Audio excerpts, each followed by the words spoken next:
الحمد لله رب العالمين والعاقبة للمتقين والصلاة والسلام على أفضل الأنبياء والمرسلين وعلى آله وأصحابه أجمعين أما بعد فأعوذ بالله من الشيطان اللعين الرجيم بسم الله الرحمن الرحيم قال الله تبارك وتعالى في القرآن المجيد والفرقان الحميد لن ينال الله لحومهما ولا دماؤهما ولكن يناله التقوى منكم آمنت بالله صدق الله العظيم وصدق رسوله النبي الكريم الأمين الرؤوف الرحيم وقال الله تبارك وتعالى في شأن حق حبيبه مخبرا وآمرا إن الله وملائكته يصلون على النبي يا أيها الذين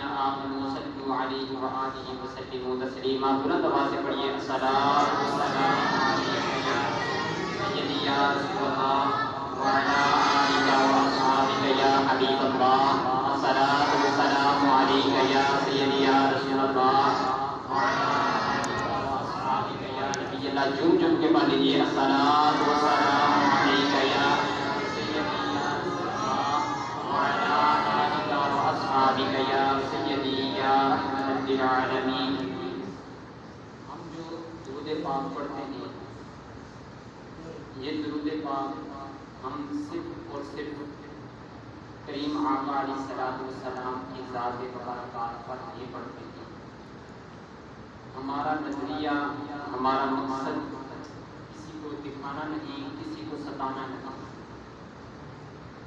اور ہر شخص اسی نظریے اور اسی عقیدے کے ساتھ درود پاک پڑھے کہ ہم یہاں بیٹھ کے درود پڑھ رہے ہیں، وہ مدینے میں بیٹھ کر ہمارے درود و سلام کا جواب دے رہے ہیں۔ تو بلند آواز سے پڑھیے الصلاۃ والسلام علیک یا سیدی یا رسول اللہ وعلی آلک وأصحابک یا نبی اللہ الصلاۃ والسلام علیک یا نبی اللہ وعلی آلک وأصحابک یا نبی اللہ۔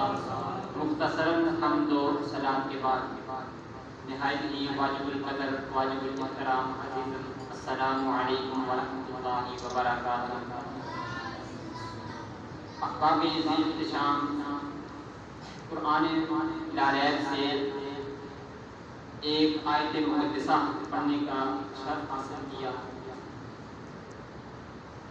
کوشش کروں گا کہ اسی آیت مقدسہ کی تفسیر اور تفسیر کی روشنی میں آپ کو چند ایک باتیں سمجھانے کی کوشش کروں۔ تو اللہ تعالیٰ کی بارگاہ میں دعا ہے کہ اللہ تعالیٰ مجھے حق سچ بیان کرنے کی توفیق عطا فرمائے اور ہم سب کو غور و فکر کے ساتھ سن کر ان پر عمل کرنے کی توفیق و ہمت عطا فرمائے۔ آیت مقدسہ میں نے پڑھی کہ لن ینال اللہ لحومہما، ترجمہ اس کا یہ ہے کہ ہرگز تمہارا جو گوشت ہے وہ اللہ تعالیٰ کے پاس نہیں ہوتا۔ لن ینال اللہ لحومہما ولا دماؤہا، اور جو تمہارا خون بہایا جانا ہے یہ بھی اللہ تعالیٰ کی بارگاہ میں نہیں پہنچتا۔ اب پہنچتی کیا چیز ہے؟ وَلَٰكِن يَنَالُهُ التَّقْوَىٰ مِنكُمْ، اگر تمہاری طرف سے کوئی چیز اللہ تعالیٰ کی بارگاہ میں پہنچتی ہے تو وہ صرف اور صرف تقویٰ ہے، وہ صرف اور صرف تقویٰ ہے۔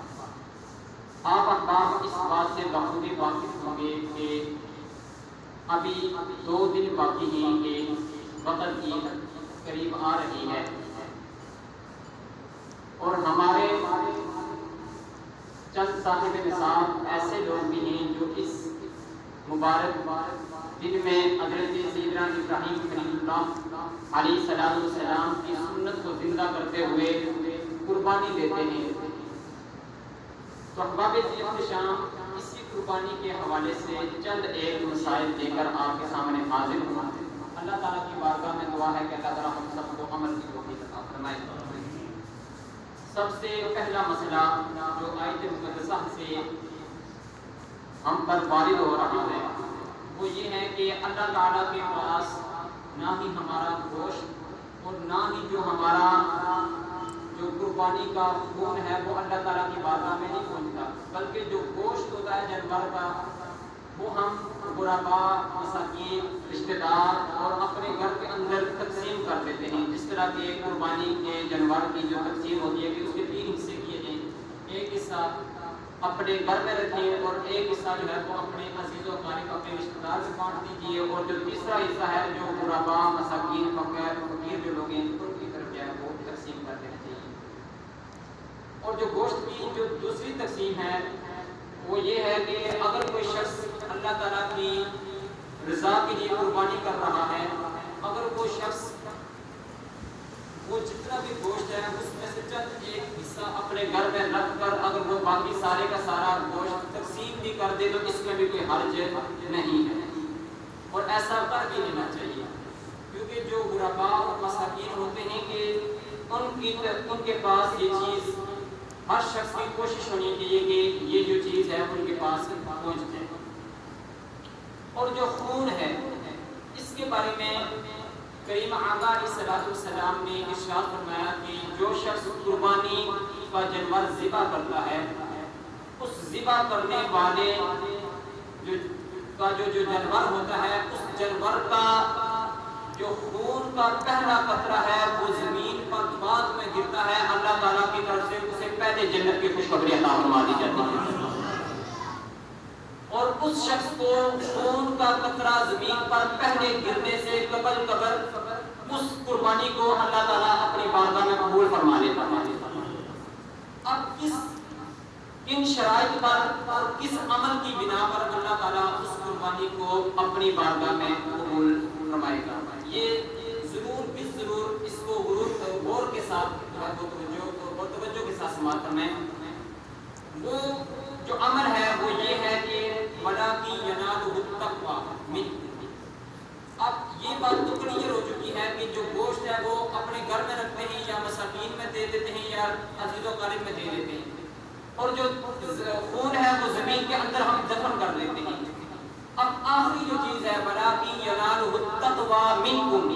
اب اللہ تعالیٰ کی بارگاہ میں کون سی چیز جو ہے وہ پہنچتی ہے؟ وہ جو چیز اللہ تعالیٰ کی بارگاہ میں پہنچتی ہے وہ صرف اور صرف تقویٰ ہے، یعنی اللہ تعالیٰ کی رضا اور اللہ تعالیٰ کی خوشنودی اللہ تعالیٰ کی بارگاہ میں پہنچتی ہے، نہ کہ دکھلاوا. یہاں ایک بات بڑے وقوع کے ساتھ اور بڑی ذمہ داری کے ساتھ یہ بات میں کہنا جو ہے وہ یہاں آج مناسب سمجھوں گا کہ آج کل سوشل میڈیا کا دور ہے. آج کل سوشل میڈیا کا دور ہے.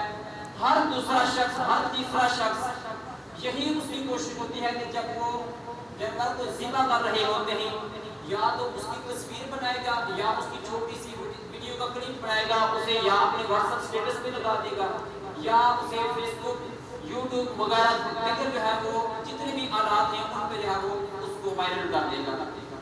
اب میں جو شخص یہ کام کرتے ہیں یعنی اس جانور کی فوٹو بنائی یا اس کی ویڈیو بنا کے اس کو سوشل میڈیا پہ وائرل کر دیا، اب میرا ان لوگوں سے ایک یہ سوال ہے کہ آیا آپ نے جو قربانی دی ہے، جو جانور کو ذبح کیا ہے، یہ لوگوں کو دکھانے کے لیے ذبح کیا یا اللہ تعالیٰ کی رضا کے لیے اس کو ذبح کیا؟ اور ہر شخص یہ جو میرے بزرگ، میرے سروں کے تاج یہاں بیٹھے ہیں، یہ ان نوجوانوں کا گریبان پکڑ سکتے ہیں، ان کو جو ہے وہ ان کے ساتھ گفت و شنید کر سکتے ہیں، بات کر سکتے ہیں. جس شخص کو بھی ایسا کرتے دیکھیں اس کا گریبان پکڑیں اور اس شخص سے پہلا سوال یہی کریں کہ صاحب جو آپ یہ اس کی تصویر لے رہے ہیں، تو آیا آپ اس تصویر کو جب آپ سوشل میڈیا پہ وائرل کریں گے تو کیا ہمارا جو مقصد ہے وہ پورا ہو جائے گا یا ہمارا مقصد ادھورا ہو جائے گا یا ہمارا جو مقصد ہے وہ بیکار چلا جائے گا؟ اس لیے خوددارا اس چیز سے بچنے کی جس حد تک ہو سکے کوشش کریں. اور یہ بات بھی میں یہاں آپ کے سامنے بیان کرنا ضروری سمجھتا ہوں کہ آج کل کہ اس پرفتن دور میں دکھلاوے اور ریاکاری کا سب سے بڑا جو آلہ ہے یہ ہمارا موبائل ہے. یہ ہمارا موبائل ہے، یہ ہمارا ویڈیو میکر ہے، یہ ہمارا فوٹو میکر ہے. ہم اس کے ذریعے فوٹو ویڈیو بناتے ہیں اور سوشل میڈیا پہ وائرل کر دیتے ہیں. جو کہ ہمارے درمیان اور اللہ تعالیٰ کے جو درمیان راز ہوتا ہے اس راز کو یہ فاش کرتا ہے. اس لیے خدا را جہاں بھی یہ چیز دیکھیں اس چیز کو جو ہے وہ روکنے کی کوشش کریں. اب جو دوسری چیز ہے جو بات بتلائی ہے کہ وہ اللہ تعالیٰ کی بارگاہ میں ہماری کون سی چیز پہنچتی ہے؟ تقویٰ. اور یہ کون سی چیز پہنچتی ہے؟ تقویٰ. اب جو شخص وائرل کرنے والے جو ویڈیو اور فوٹو ہیں اب یہ بتائیں کہ اس کے پاس تقویٰ نام کی کوئی چیز ہے کہ نہیں ہے. اب اس کے دل سے جو تقویٰ ہے، تقویٰ کا معنی ہے اللہ تعالیٰ سے ڈرنا. اللہ تعالیٰ نے قرآن پاک میں بار بار یہ ارشاد فرمایا کہ یا ایھا الذین آمنوا اتقوا اللہ، یا ایھا الذین آمنوا اتقوا اللہ، اے ایمان والو اللہ تعالیٰ سے ڈرتے رہو، اللہ تعالیٰ سے ڈرتے رہو. اب اتقوا اللہ کا جو لفظ یہاں آیا ہے اس کا مطلب یہی ہے کہ تقویٰ اختیار کرو، یعنی اللہ تعالیٰ سے ڈرتے رہو. اب یہ مجھے بتلائیے کہ جو سوشل میڈیا پہ وائرل کر رہے ہیں وہ اللہ تعالیٰ سے نہیں ڈر رہے بلکہ ان بندوں سے ڈر رہے ہیں جن کو انہوں نے اپنا پیغام نہیں بھیجا. اس لیے خدا را اس چیز سے بچنے کی کوشش کرے. جو شخص بھی یہ کام کر رہا ہو اس کا گریبان ہو کہ یہ جو ہمارے درمیان اور اللہ تعالیٰ کے درمیان راز تھا، اس راز پہ جو پردہ تھا اس کو فاش کرنا ہے. اب دوسری بات کی طرف آتے ہیں. قربانی کس کس شخص پر واجب ہے؟ قربانی کس کس شخص پر واجب ہے؟ عموماً ہمارے ہاں ایک رواج چلتا آ رہا ہے کہ پچھلے سال ہم نے ابا جان کی طرف سے دی تھی اور اس سال ہم امی جان کی طرف سے دیں گے اور اگلے سال ہم اپنے بیٹے کی طرف سے دیں گے اور پھر جو ہے وہ اس کے بعد جب یا اس طرح کا رواج ہوتا ہے کہ پچھلے 10 سالوں سے ہم نے ایک رواج قائم کیا ہوتا ہے کہ سب سے پہلے ہم نے دادا جان کی طرف سے دی تھی، پھر دادی جان کی طرف سے، پھر امی جان کے ابا جان کی طرف سے. یہ ایک غلط طریقہ کار ہے. اب دیکھنا یہ ہے کہ قربانی کس پر واجب ہے. قربانی ہر اس شخص پر واجب ہے جو عاقل ہے، عقل رکھنے والا ہے. پاگل اور مجنون پر قربانی واجب نہیں. بالغ شخص پر قربانی واجب ہے اور اس کے بعد جو نابالغ ہے اس پر قربانی واجب نہیں. اور نمبر 3 مقیم پر، یعنی ایک شخص ایک جگہ پہ قیام پذیر ہے اس شخص پر قربانی واجب ہے، مسافر پر قربانی واجب نہیں. ہم مقیم کہتے کسے ہیں اور مسافر کہتے کسے ہیں؟ ذرا سے اس کی وضاحت کر کے اپنی بات کو آگے کی طرف لے جاؤں گا.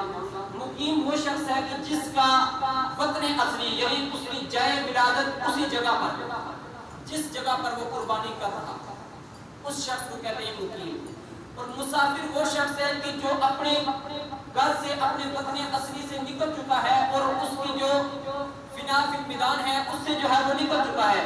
یوں سمجھ لیں کہ ہمارا جو گاؤں ہے وہ روزہ سیال ہے، ہم نے اس کو چھوڑنا ہے تو اس کی ہماری جو چھوڑنے کی حد ہے، یہ بمبر کی جو چنگی ہے اس کو جب ہم چھوڑ دیں گے یا جو دریا کا جو فراز ہے اس کو جب ہم چھوڑ دیں گے یوں سمجھ لیں کہ ہم نے اپنا وطن اصلی چھوڑ دیا ہے. اس لیے مسافر وہ شخص ہے جو اپنے وطن اصلی کو چھوڑ دے.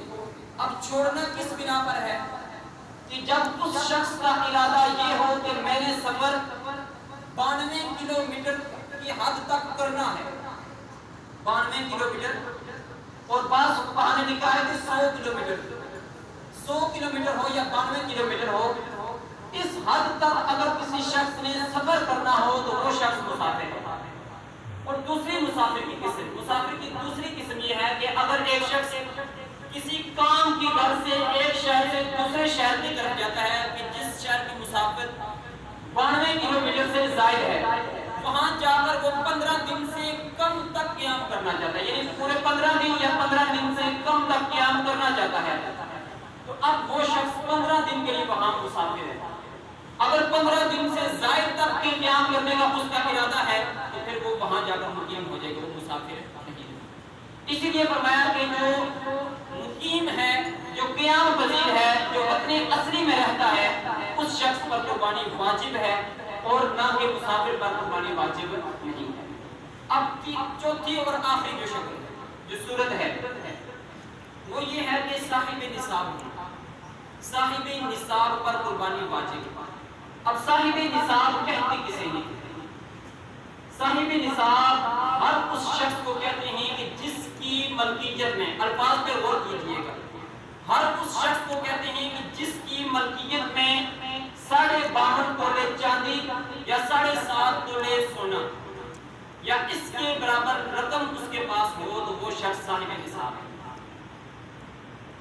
ایک شخص ہے جو ہر سال زکوٰۃ ادا دیتا ہے، لیکن یہاں زکوٰۃ کا اعتبار نہیں کیا جائے گا۔ زکوٰۃ کے لیے سال کا گزرنا شرط ہے، یعنی اس سال عید الاضحیٰ پہ اس شخص کے پاس 52.5 تولے چاندی یا 7.5 تولے سونا تھا، اگلی عید الاضحیٰ پہ اس کے پاس 7.5 تولے جو سونا وہ بھی نہیں ہے اور 52 تولے جو چاندی ہے اس کی مقدار اس کے پاس رقم بھی نہیں ہے، تو اب اس پر زکوٰۃ نہیں ہوگی۔ یہ ایک الگ ٹاپک ہے، میرا جو ٹاپک ہے وہ قربانی کے حوالے سے۔ تو جو صاحب نصاب ہونا ہے، اگر اس شخص کے پاس عید سے 1 دن قبل یا 3 دن قبل یا 1 ہفتہ قبل اگر اس شخص کے پاس جو صاحب نصاب کی جو مقدار ہے اگر اس شخص کے پاس پوری ہو جاتی ہے تو اس شخص پر قربانی واجب ہے۔ اور دوسری چیز، اگر عید کے جو 3 ایام ہیں، 3 دن میں قربانی کی جاتی ہے، اگر ان دنوں میں اگر وہ شخص 52.5 تولے چاندی کا مالک بن جاتا ہے یا اس کی مقدار کے مطابق جو رقم ہوتی ہے اس کا مالک بن جاتا ہے تو اس پر بھی قربانی واجب ہے۔ یعنی عید کے پہلے دن اپنے جتنا اس کے پاس مال و دولت ہے اس کا جو ہے وہ حساب لگا لے، اور جو دوسرے دن بھی حساب لگا لے، تیسرے دن بھی حساب لگا لے۔ اب تیسرا دن گزرنے یعنی تیسرے دن عصر کی نماز گزرنے کے بعد اگر وہ شخص صاحب نصاب ہوتا ہے تو اب اس پر قربانی واجب نہیں۔ تو لہذا صاحب نصاب پر جس شخص کے پاس 52.5 تولے چاندی، فقہاء نے قربانی کے حوالے سے چاندی کا اعتبار زیادہ کیا ہے۔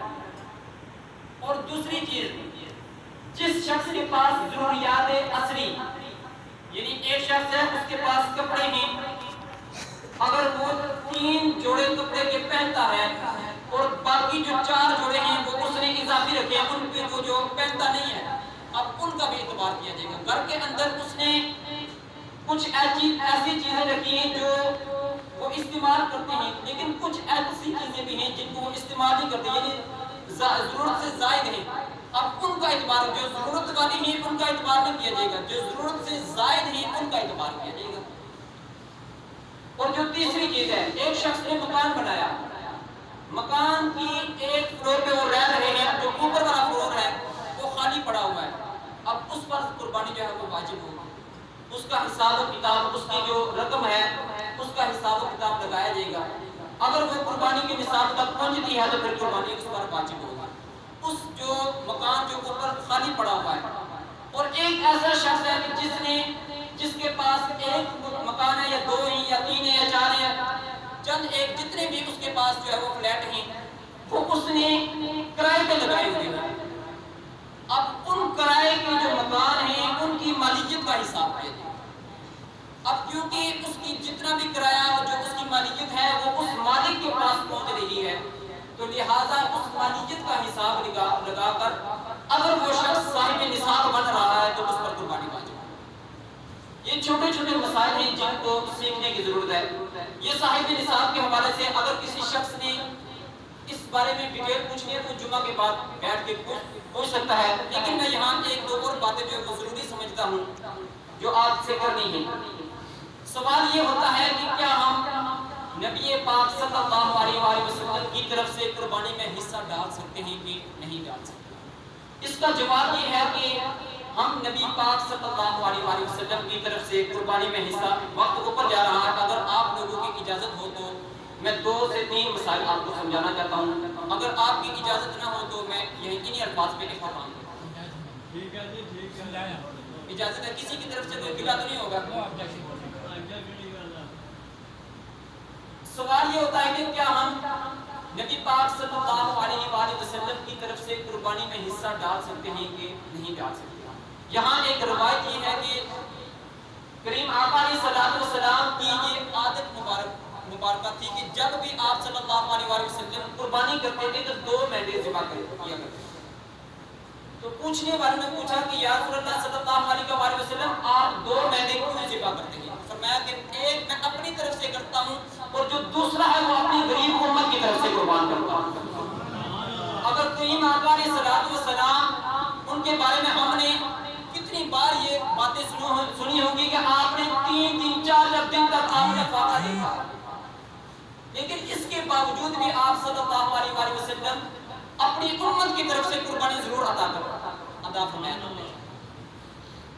اور تیسری جو اگلا مسئلہ جو ہے یہ مسئلہ کلیئر ہو گیا ہے کہ نبی پاک صلی اللہ علیہ وسلم کی طرف سے حصہ ڈال سکتے ہیں، اور جو شخص ایک بڑے جانور میں 7 حصے کرتے ہیں ان کے لیے ایک گزارش ہے 6 حصے وہ آپس میں تقسیم کرنے، جو 7واں حصہ ہے وہ اس جانور میں نبی پاک صلی اللہ علیہ وسلم کی طرف سے شامل کرنے، اور اس کی جو قیمت ہے وہ 6 کے 6 آدمی آپس میں ڈیوائڈ کرنے، یہ ان سبھی کا معاہدہ ہوگا۔ یہ ایک اچھی تجویز ہے۔ اور اس کے بعد عقیقے کے بارے میں سوال کرتے ہیں لوگ کہ آیا کہ قربانی کے جانور میں عقیقے کا جو حصہ ہے یہ ڈال سکتے ہیں کہ نہیں ڈال سکتے؟ قربانی کے جانور میں عقیقے کا حصہ ڈال سکتے ہیں، اور عقیقے کے بارے میں یہ بات ہے کہ جو بچہ ہے اس کی طرف سے 2 حصے یعنی 2 بکرے، اور جو بچی ہے اس کی طرف سے 1 بکرا ہو یا بکری، اس میں کوئی بھی حرج نہیں ہے۔ عقیقے کا حصہ جو ہے وہ آپ بچے کی طرف سے ہو یا بچی کی طرف سے ہو یہ ڈال سکتے ہیں۔ اور اس کے بعد بعض لوگ یہ سوال بھی کرتے ہیں کہ آیا کہ ہم قربانی کے دن جو سارے کا سارا جانور ہے قربانی کی نیت سے ہم عقیقہ بھی کر سکتے ہیں، اس جانور میں ہم قربانی کی نیت بھی کر سکتے ہیں؟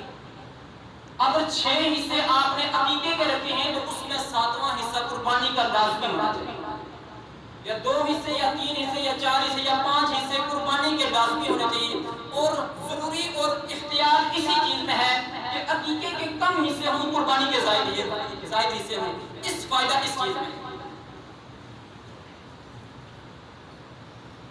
اور عقیقہ جو ہے یہ اس کا حصہ جو ہے وہ آپ قربانی میں ڈال سکتے ہیں۔ اور اگلی بات جو عید الاضحیٰ کی ہم نماز پڑھتے ہیں، باقی مسائل انشاءاللہ جب عید الاضحیٰ کی نماز پہ جو ہے وہ بیان کر دوں گا۔ یہاں جو عید الاضحیٰ کی نماز سے پہلے کے جو کام ہے وہ بتا کے اجازت چاہوں گا۔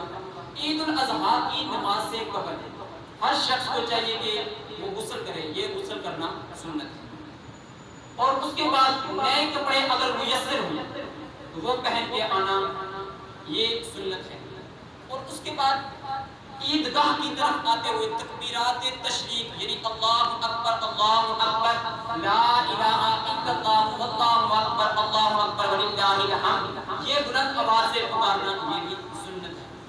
اور تکبیرات تشریق کے حوالے سے 9 ذی الحجہ یعنی آج 8 ذی الحجہ ہے، کل 9 ذی الحجہ ہے، 9 ذی الحجہ کی نماز عصر سے لے کر 13 ذی الحجہ کی نماز فجر تک، 13 ذی الحجہ کی نماز فجر تک یہ تکبیرات ہر فرض نماز کے بعد 1 مرتبہ بلند آواز سے کہنا واجب، اور 3 مرتبہ بلند آواز سے کہنا یہ سنت ہے۔ اور جتنے بھی لوگ یہاں حاضر ہیں ہر شخص اپنی مساجد کے اندر یہ کوشش کرے کہ ہر فرض نماز کے بعد یعنی کل نماز عصر کے بعد سے لے کر 13 ذی الحجہ تک ان تکبیرات کو جو ہے وہ پابندی کے ساتھ ادا کریں، 9 ذی الحجہ سے لے کر 13 ذی الحجہ۔ تو اللہ تعالیٰ کی بارگاہ میں دعا ہے کہ اللہ تعالیٰ ہم کو عمل کی توفیق عطا فرمائے۔ وآخر دعوانا الحمدللہ رب العالمین۔